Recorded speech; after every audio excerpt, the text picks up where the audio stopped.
आज के इस वीडियो में हम आजाद भारत के पहले एजुकेशन कमीशन की बात करेंगे, पहले शिक्षा आयोग की बात करेंगे, जिसको राधा कृष्णन आयोग या राधा कृष्णन कमीशन भी कहा जाता है, क्योंकि इसके जो चेयरपर्सन थे वो हमारे पहले वाइस प्रेसिडेंट उपराष्ट्रपति और दूसरे राष्ट्रपति प्रेसिडेंट डॉक्टर सर्वपल्ली राधाकृष्णन जी थे। तो उन्हीं के नाम से इस कमीशन का नाम पड़ा राधा कृष्णन कमीशन।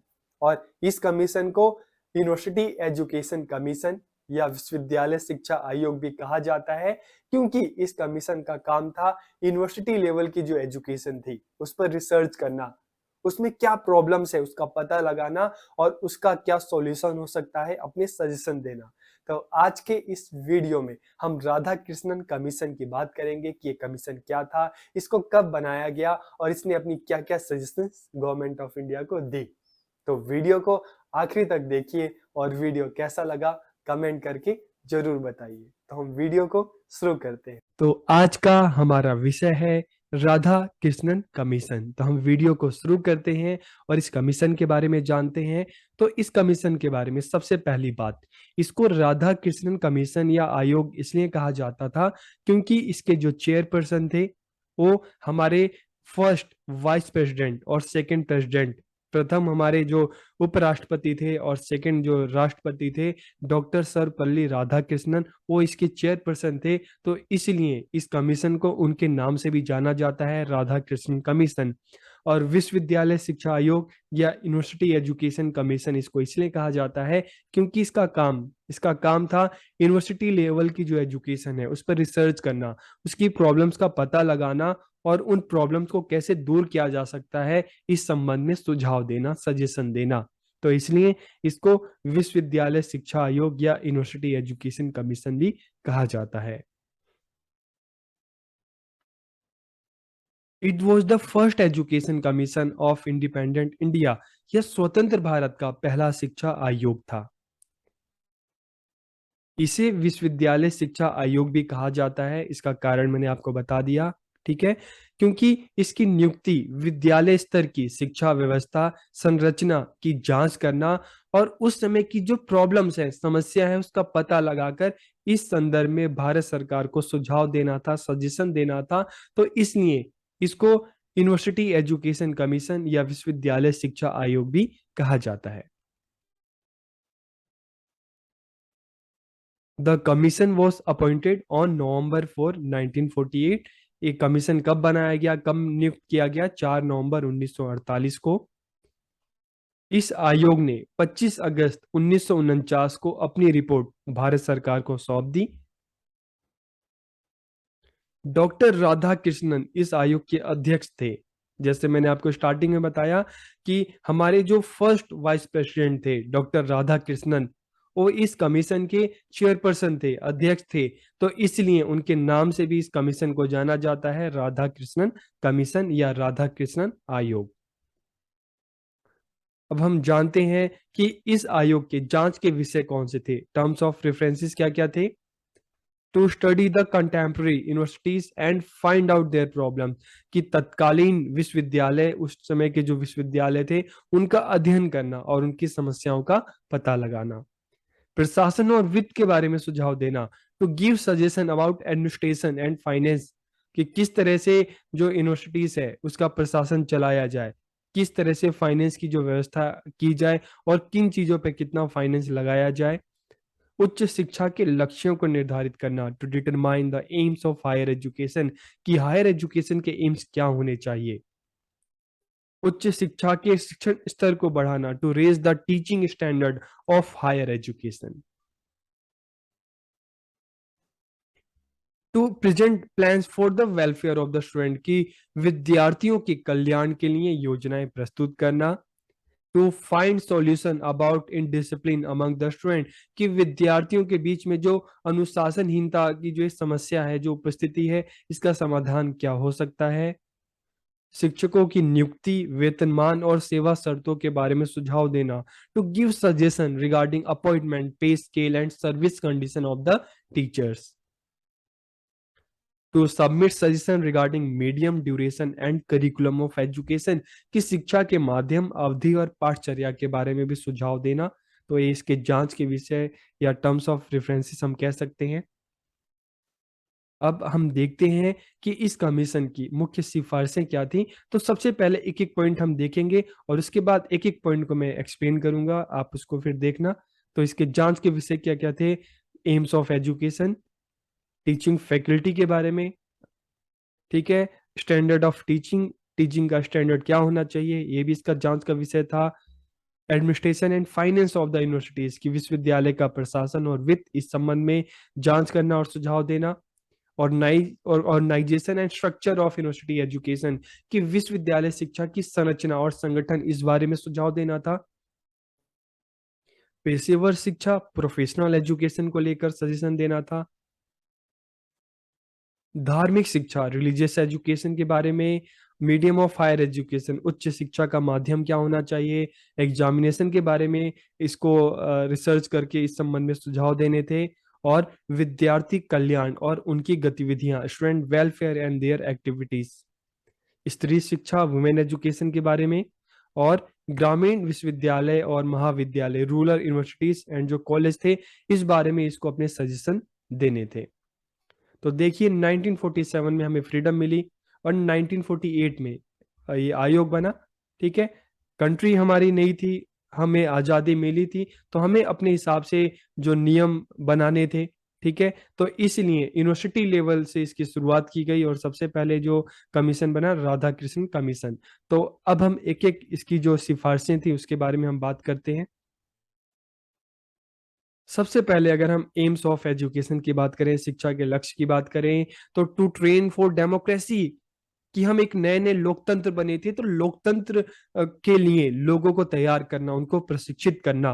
क्योंकि 1947 से पहले अंग्रेजों का शासन था, हमें आजादी मिली और हमने कौन सी व्यवस्था को अपनाया? लोकतंत्र, डेमोक्रेसी। तो इसके लिए लोगों को प्रैक्टिस करवाना, प्रशिक्षित करना, आत्म विकास के लिए प्रशिक्षण देना, to train for self development, वर्तमान और साथ ही अतीत की समझ विकसित करना, to develop understanding of the present as well as the past, व्यावसायिक और पेशेवर प्रशिक्षण प्रदान करना, to impart vocational and professional training, to acquaint with cultural heritage for its regeneration, कि अपनी सांस्कृतिक विरासत के उत्थान के लिए विद्यार्थियों को इससे परिचित कराना।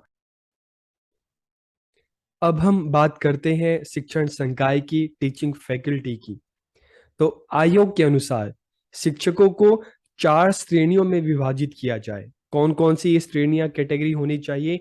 Professors, readers, lecturers and instructors, कि प्रोफेसर, पाठक, व्याख्याता और प्रशिक्षक योग्यता के आधार पर ही एक श्रेणी से दूसरे श्रेणी में पदोन्नति या प्रमोशन दिया जाए। आयोग ने चारों श्रेणियों के शिक्षकों के लिए उच्च वेतन और बेहतर सेवा शर्तों की सिफारिश की। The commission recommended higher salary and better service condition for the 4 categories of the teachers. तो चाहे प्रोफेसर, रीडर्स, लेक्चरर्स और इंस्ट्रक्टर्स, कि इनको अच्छी सैलरी मिले, प्लस इनकी जो सर्विस कंडीशन है, चाहे वर्किंग आवर की बात करें, चाहे इनको जो हेल्थ फैसिलिटीज, हाउस फैसिलिटीज जो मिलनी चाहिए, ठीक है। तो ये जो सर्विस कंडीशन है ये बेहतर होनी चाहिए, इस बारे में जो इस कमीशन ने सिफारिश की। शिक्षण कार्य सप्ताह में 18 घंटे से अधिक नहीं दिया जाना चाहिए, कि जो टीचिंग वर्क है, जो यूनिवर्सिटी लेवल पे, कॉलेज लेवल पे जो टीचर्स हैं, तो जो उनका टीचिंग जो वर्क है, ठीक है, ये वीक में 18 आवर्स से ज्यादा ना हो। Teacher should be given 1 year leave at a time and 3 years leave in full service for study, कि टीचर्स को फर्दर स्टडी के लिए, ठीक है, उनको एक बार में 1 साल का लीव मिलना चाहिए और पूरे अपने सेवा काल में, पूरे सर्विस में उनको 3 साल का जो लीव दिया जाना चाहिए, ठीक है, किस लिए? हायर स्टडी के लिए या फर्दर स्टडी के लिए, ठीक है।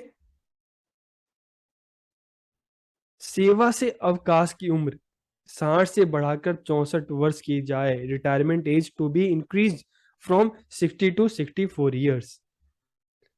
अब हम अगर बात करें स्टैंडर्ड ऑफ टीचिंग की, शिक्षण के स्तर की, there should not be more than 3000 student in the universities and not be more than 1500 student in their affiliated college.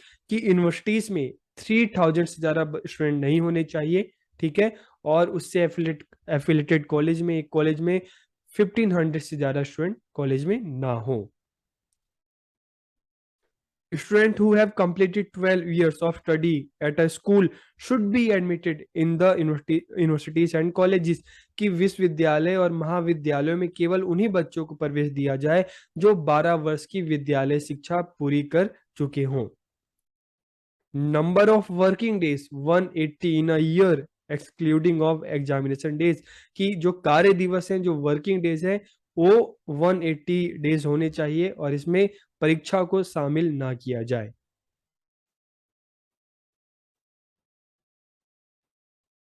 अध्ययन के किसी भी कोर्स के लिए पाठ्य पुस्तक निर्धारित नहीं की जानी चाहिए। तो आप देखते हैं कि जब आप स्कूल से कॉलेज लेवल पे जाते हैं तो आपको जैसे एनसीईआरटी की बुक्स होती हैं, एससीईआरटी की बुक्स होती हैं स्कूल लेवल पे, तो यूनिवर्सिटी लेवल पे ऐसी कोई आपको पर्टिकुलर बुक नहीं मिलती। आपको अलग अलग ऑथर्स की बुक खरीदनी पड़ती है और वहां से कंटेंट इकट्ठा करना पड़ता है। तो स्टूडेंट में जो रिसर्च की जो प्रवृत्ति है, ये डेवलप करने के लिए कहा गया कि यूनिवर्सिटी लेवल या कॉलेज लेवल की अगर हम बात करते हैं तो इसमें कोई पर्टिकुलर जो टेक्स्ट बुक या पाठ्य पुस्तक नहीं होनी चाहिए। बच्चों को खुद से अवसर दिया जाए, खुद से रिसर्च करें और खुद से कंटेंट को इकट्ठा करें जिससे उनकी नॉलेज बढ़े, ठीक है। Evening classes should be started. तो आपने देखा होगा, अगर ड्यू में देखेंगे या अदर यूनिवर्सिटीज में देखेंगे तो मॉर्निंग शिफ्ट भी होती है, इवनिंग कॉलेजेस भी होते हैं। तो इसमें ये सिफारिश की गई थी कि इवनिंग क्लासेस भी होनी चाहिए। और परीक्षाओं के स्तर को उठाने के लिए प्रथम, द्वितीय और तृतीय श्रेणी के लिए न्यूनतम प्राप्तांक, ठीक है, जिसके 70 या उससे ऊपर आएंगे उसकी प्रथम श्रेणी होगी, फर्स्ट डिवीजन होगा। जिसके 55 से लेकर 70 के बीच में जो आएंगे उनके सेकंड डिवीजन होगा। और जिसके 40% होंगे, 55 से कम होंगे, तो उनको क्या होगा, उनका जो होगा थर्ड ग्रेड होगा, थर्ड डिवीजन होगा। अब अगर हम बात करें administration and finance of the universities, कि विश्वविद्यालय का प्रशासन और वित्त, higher education should be kept in concurrent list, central and state government should play a share responsibility, ठीक है। तो अगर हम अपने कॉन्स्टिट्यूशन की बात करें तो चाहे केंद्र की रिस्पॉन्सिबिलिटी हो, सेंटर की रिस्पॉन्सिबिलिटी हो या स्टेट की, इसको 3 कैटेगरी में डिवाइड किया गया है, ठीक है। सबसे पहले अगर हम बात करें यूनियन लिस्ट या संघ सूची, इसमें इसके तहत जो सेंट्रल गवर्नमेंट की रिस्पॉन्सिबिलिटी है वो डिसाइड की गई है कि उसका काम क्या है, रिस्पॉन्सिबिलिटी क्या है। फिर अगर हम बात करें स्टेट लिस्ट की बात करें, राज्य सूची, तो इसमें एक स्टेट गवर्नमेंट की क्या रिस्पॉन्सिबिलिटी है वो डिसाइड की गई है, और एक कंकरेंट लिस्ट जिसको समवर्ती सूची कहा जाता है। तो इसमें स्टेट गवर्नमेंट और सेंट्रल गवर्नमेंट, ठीक है, केंद्र और राज्य दोनों की सामूहिक जिम्मेदारी इस कंकरेंट लिस्ट में रखी गई है। तो एजुकेशन को कंकरेंट लिस्ट में ही डाला गया है, समवर्ती सूची में डाला गया है। तो इसमें क्या कहा गया कि उच्च शिक्षा को समवर्ती सूची में रखा जाए और केंद्र और राज्य सरकारों को इसमें साझित जिम्मेदारी निभानी चाहिए। तो आगे आप कोई भी फ्यूचर एग्जाम देंगे, फ्यूचर में कोई भी कॉम्पिटिटिव एग्जाम देंगे, तो उसमें अगर एक क्वेश्चन है कि एजुकेशन को किस लिस्ट में रखा गया है, तो कंकरेंट लिस्ट या समवर्ती सूची। शिक्षा से संबंधित नीतियां बनाने का काम केंद्र सरकार का होगा, सेंट्रल गवर्नमेंट का होगा, और राज्य सरकार उन नीतियों को अपने राज्यों में, अपने स्टेट में इंप्लीमेंट करेंगी, लागू करेंगी, ठीक है। तो एजुकेशन को कंकरेंट लिस्ट में रखा जाए, ठीक है, और जो सेंट्रल और स्टेट दोनों की सामूहिक जिम्मेदारी है, शेयर रिस्पॉन्सिबिलिटी है। सेंट्रल गवर्नमेंट पॉलिसी बनाए और स्टेट गवर्नमेंट उसको अपने स्टेट में लागू करे, ठीक है। इसके अलावा विश्वविद्यालयों में एकरूपता लाने और महाविद्यालयों और विश्वविद्यालयों को अनुदान प्रदान करने के लिए विश्वविद्यालय अनुदान आयोग की स्थापना की जाए। Stabilise of university grant commission to bring about uniformity the work of the universities and to provide grant to college and universities. की अलग जो यूनिवर्सिटीज हैं, ठीक है, उसमें एकरूपता लाने के लिए, एक यूनिफॉर्मिटी लाने के लिए एक संस्था स्थापित की जाए। कौन सी संस्था? विश्वविद्यालय अनुदान या आयोग या यूनिवर्सिटी ग्रांट कमीशन। तो उसकी सिफारिश की, आज जो हम यूजीसी देखते हैं तो इसकी जो सिफारिश, इसको बनाने की सिफारिश किसने की थी? राधा कृष्णन कमीशन ने की थी। ठीक है, अब अगर हम बात करें organisation and structure of university education, विश्वविद्यालय शिक्षा की संरचना और संगठन, तो इसमें क्या कहा गया कि उच्च शिक्षा 3 स्तरों पर आयोजित की जानी चाहिए। सबसे पहले अंडर ग्रेजुएट, ठीक है, फिर पोस्ट ग्रेजुएट, और उसके बाद रिसर्च वर्क, जैसे हम पीएचडी की बात कर रहे हैं या एमफिल। ठीक है, तो अंडर ग्रेजुएशन जो होनी चाहिए, ग्रेजुएशन जो होनी चाहिए 3 इयर्स की होनी चाहिए। पोस्ट ग्रेजुएशन जो स्नातकोत्तर जो है 2 इयर्स का होना चाहिए, और जो शोध रिसर्च है वो कितने इयर्स का? मिनिमम 2 इयर्स का होना चाहिए। ओके, उच्च शिक्षा को 3 कैटेगरीज में डिवाइड किया गया। कौन कौन सा? Art, science and vocational and technical, की कला, विज्ञान और व्यवसायिक और तकनीकी, इन 3 कैटेगरी में डिवाइड करने की बात इसमें की गई। ठीक है, और क्या कहा गया? कला, विज्ञान, व्यवसायिक और तकनीकी विषयों के लिए विश्वविद्यालयों में अलग अलग विभाग या डिपार्टमेंट होने चाहिए। Separate department should be open in the university for art, science, vocational and technical subject. और इसके अलावा independent affiliated college should be established for agriculture, commerce, engineering, technology, medical and teacher training, कि कृषि, वाणिज्य, engineering और प्रौद्योगिकी, चिकित्सा और शिक्षक प्रशिक्षण के लिए अलग कॉलेजेस, स्वतंत्र कॉलेज होने चाहिए। तो आज भी अगर हम देखें तो एग्रीकल्चर के जो कॉलेजेस होते हैं ये अलग होते हैं, इंजीनियरिंग के अलग होते हैं, टेक्नोलॉजी के बात करें, मेडिकल के, टीचर ट्रेनिंग के अगर हम बात करते हैं तो ये अलग कॉलेजेस इनके हमें मिलते हैं। ठीक है, अगर हम प्रोफेशनल एजुकेशन की बात करें, ठीक है, तो the university education commission had divided it into the 6 category, कि जो ये आयोग था इसने प्रोफेशनल एजुकेशन को, पेशेवर शिक्षा को 6 कैटेगरी में डिवाइड किया। कौन कौन सा? Teacher education, agriculture education, commerce education, और इंजीनियरिंग एंड टेक्निकल एजुकेशन, और मेडिकल एजुकेशन, और एजुकेशन ऑफ लॉ। तो पेशेवर प्रोफेशनल एजुकेशन को इसने इन 6 कैटेगरी में क्या किया? कैटेगराइज किया। अगर हम रिलीजियस एजुकेशन की बात करें कि रिलीजियस एजुकेशन के बारे में, धार्मिक शिक्षा के बारे में आयोग ने क्या कहा? धार्मिक शिक्षा का मुख्य उद्देश्य लोगों में धार्मिक कट्टरता को खत्म करना और सभी धर्मों के प्रति सकारात्मक सोच विकसित करना होना चाहिए।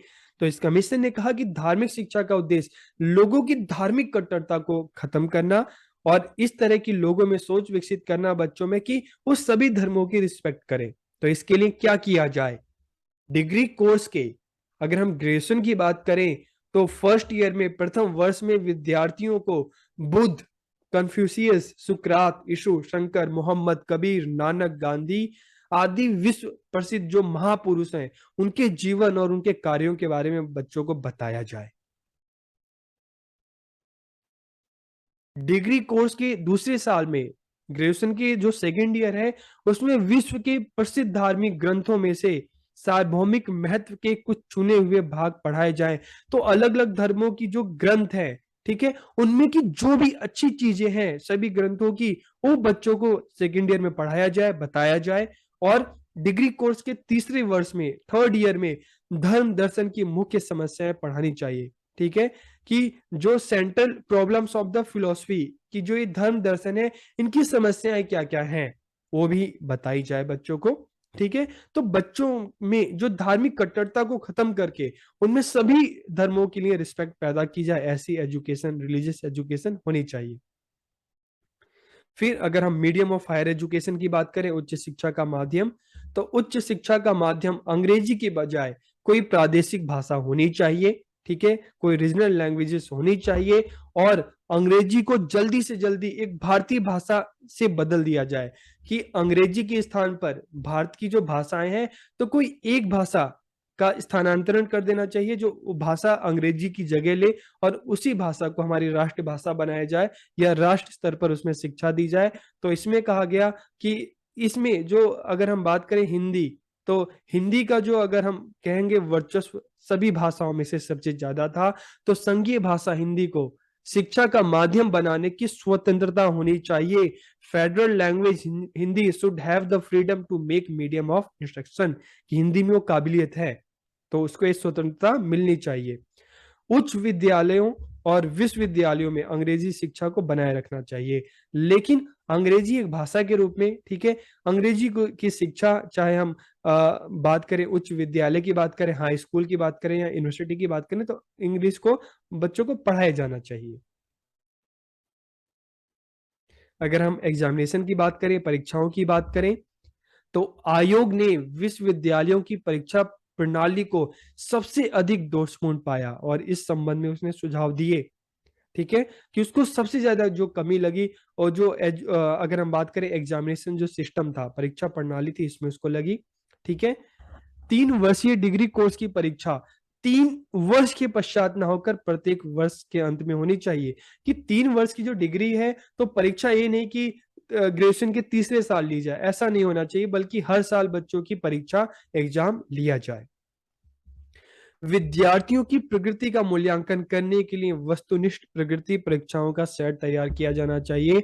A set of objective progress test should be prepare to evaluate the progress of the student. To raise the level of examination, the minimum score for first, second and third grade should be 70 या इससे ज्यादा के लिए first grade, 55 या उससे ज्यादा के लिए सेकंड और 40 या उससे ज्यादा के लिए मतलब 55 से कम थर्ड ग्रेड।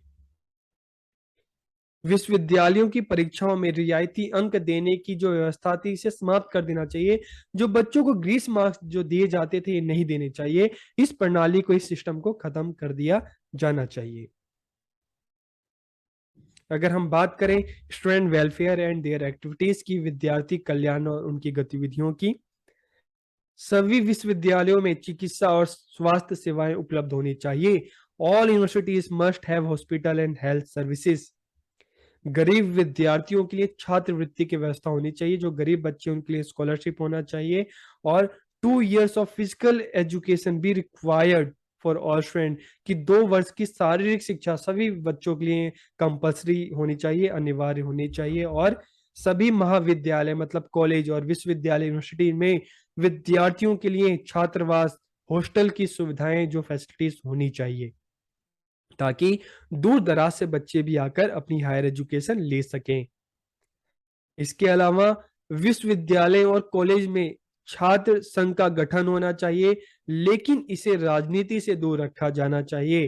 कि बच्चों की जो हक के लिए, बच्चों की मांग उठाने के लिए, बच्चों की आवाज के लिए जो स्टूडेंट यूनियन होना चाहिए, लेकिन इसको राजनीति से दूर रखना चाहिए। आज की डेट में देखें, स्टूडेंट यूनियन तो है लेकिन बना है बच्चों की बेहतरी के लिए, वेलफेयर के लिए, लेकिन उसमें जो पॉलिटिक्स है वो इन्वॉल्व है, ठीक है। प्रत्येक विश्वविद्यालय में एक विद्यार्थी कल्याण सलाहकार बोर्ड का गठन किया जाए, ताकि छात्र कल्याण कार्यक्रमों को तैयार और कार्यान्वित किया जा सके। And advisory board of student welfare should be organised in every universities to prepare and implement the student welfare programmes, ठीक है। तो इस तरह का स्टूडेंट वेलफेयर, इस तरह का बोर्ड होना चाहिए।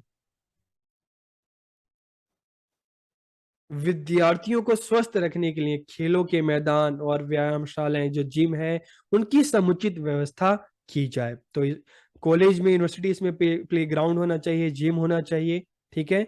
और सभी महाविद्यालय, कॉलेजेस और यूनिवर्सिटीज में एनसीसी की स्थापना की जाए और विद्यार्थियों को उसका सदस्य बनने के लिए प्रोत्साहित किया जाए। कि एनसीसी जो नेशनल कैडेट कॉर्प है वो बनाया जाए और बच्चों को उसमें शामिल होने के लिए मोटिवेट किया जाए।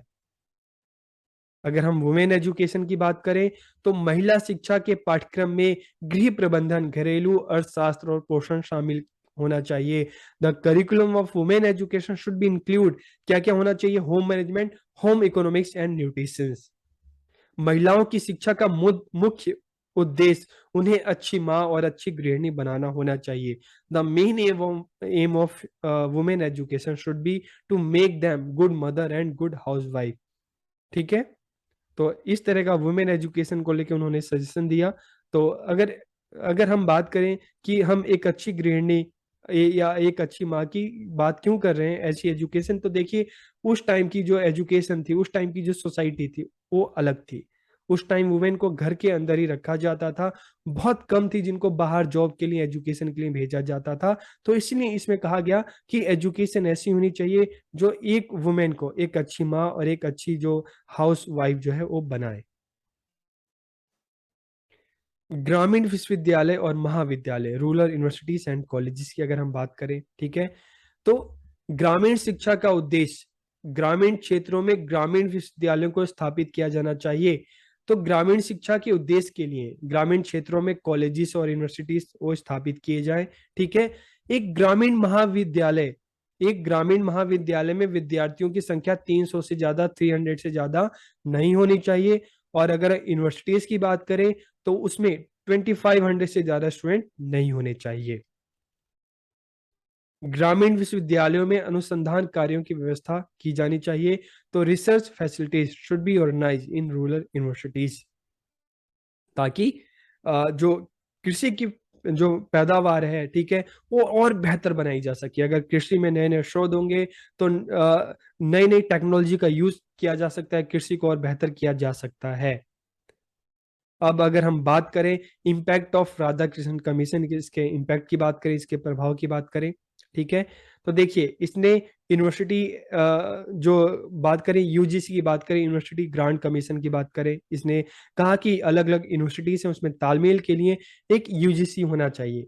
तो फिर क्या हुआ, 1953 में यूजीसी का गठन हुआ और 1956 से इसका जो कार्य है, ठीक है, इसको एक ऑटोनोमस बॉडी के रूप में इसको मान्यता दी गई और इसने अपना कार्य जो है वो प्रारंभ किया, ठीक है। उसके बाद 1954 में सरकार ने एक ग्रामीण उच्च शिक्षा समिति की स्थापना की और ग्रामीण शिक्षा का आयोजन करने की जिम्मेदारी जिसे दी, ठीक है।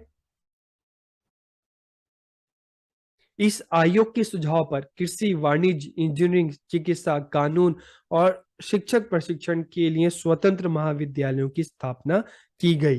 तो चाहे हम एग्रीकल्चर की बात करें, commerce, engineering, medical, law, teacher training, इसके लिए इंडिपेंडेंट कॉलेज ओपन किए गए। और इस आयोग के सुझाव पर अधिकांश विश्वविद्यालयों ने 3 वर्ष का डिग्री पाठ्यक्रम, जो ग्रेजुएशन जो कोर्स है, 2 वर्ष का जो पोस्ट ग्रेजुएशन जो कोर्स है, स्नातकोत्तर पाठ्यक्रम है, और अनुसंधान के लिए कम से कम 2 वर्ष की शुरुआत की, ठीक है।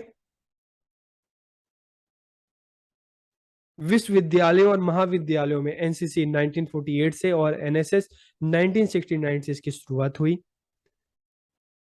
To the pay scale of university and college teacher were raised and their service condition was improve, कि जो टीचर्स की जो सैलरी है उसको बढ़ाई गई और उनका जो सर्विस कंडीशन है उसको और बेहतर बनाया गया। और इसके साथ के साथ स्टूडेंट वेलफेयर प्रोग्राम, चाहे हॉस्टल की बात करें, कैंटीन की बात करें, मेडिकल की बात करें, हेल्थ फैसिलिटीज की बात करें, इसकी शुरुआत हुई, आरंभ हुआ। तो आज के इस वीडियो में हमने देखा राधा कृष्ण कमीशन के बारे में, हमने जाना कि इस कमीशन को राधा कृष्ण कमीशन या यूनिवर्सिटी एजुकेशन कमीशन क्यों कहते हैं, इसने अपनी क्या क्या सजेशन दी और इसका क्या क्या इम्पैक्ट पड़ा, प्रभाव पड़ा। तो आपको वीडियो कैसा लगा कमेंट करके जरूर बताइए। आप सबका बहुत बहुत धन्यवाद।